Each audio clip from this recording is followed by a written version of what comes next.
Msemaji wa serikali Charles Owino ametoa siri ya kwamba ifikapo mwaka ujao mawaziri wengi katika serikali ya William Ruto watajiondoa na kuanza kuimba one term. Sababu wanasiasa ni watu sumu sana. Wanasiasa ni watu sumu sana. Sasa hivi na mimi nataka nitarudi hapa August, September.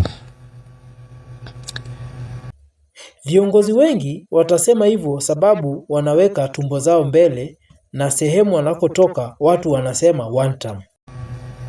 Na wacha nikwambie, saa hizi kuna watu wanapigana hata huko nyumbani. Nasikia watu wanasema one term. Ni sawa. Two term nini watu wanasema hivyo. Yes. Lakini ile mtu anaumia ni mwananchi ya kawaida. Na wacha nikuelezee kwa sababu gani.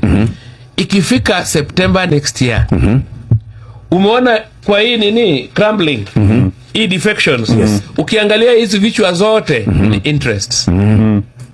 Pengine mtu hakupewa kazi, pengine mtu alitolewa kwa kazi ingine, pengine mtu kwao ni one term.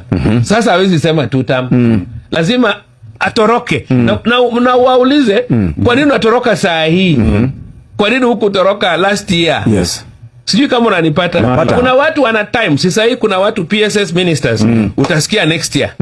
Ikifika tu February, mtu amekula mshahara ya serikali, ameendeshwa kwa gari kubwa, amekuwa pia kama minister, anakuja anatukana rais. Na anasema anakuja kudanganya wananchi tena. Yes. Kusema sasa sisi nyinyi hamtaki hii serikali, sasa mimi nimekuja, mimi niko na nyinyi. Na yeye amejaza tumbo. Amekula mshahara mzuri, amekuwa na benefits, anakuja kuzungumza hiyo. Ikifika September, baada ya Rais William Ruto kuchaguliwa tena, watakuja kumwambia rais wanataka kufanya kazi na yeye. Action ya August. President Ruto akitagazwa tena president, amerudi.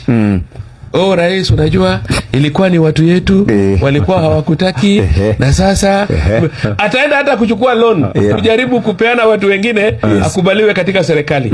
Inaitwa sarakasi ya wanasiasa. Unanipata? So ukisikia mtu alisema kitu ingine siku ingine na leo anasema ingine, ujue siku hiyo alikuwa wapi na leo ako wapi. Kwa sababu kwa mfano nikwambie, kwetu Nyanza mimi nilienda kujaribu kusimama kama gavana na nilikuwa na watu.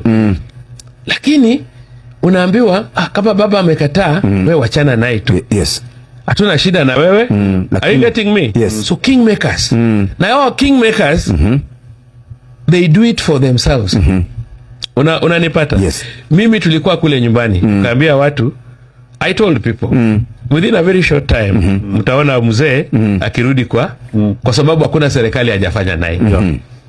Moi walikosana, alifanya naye na akakuwa waziri. Kibaki wamekosana na wamekuwa akafanya kuwa prime minister. Uhuru wamekosana hata Ruto. So even this gentleman telling people at one term, what he wants, ile kitu mtu anataka awe na wajumbe wengi, aende auzie serikali. Yes.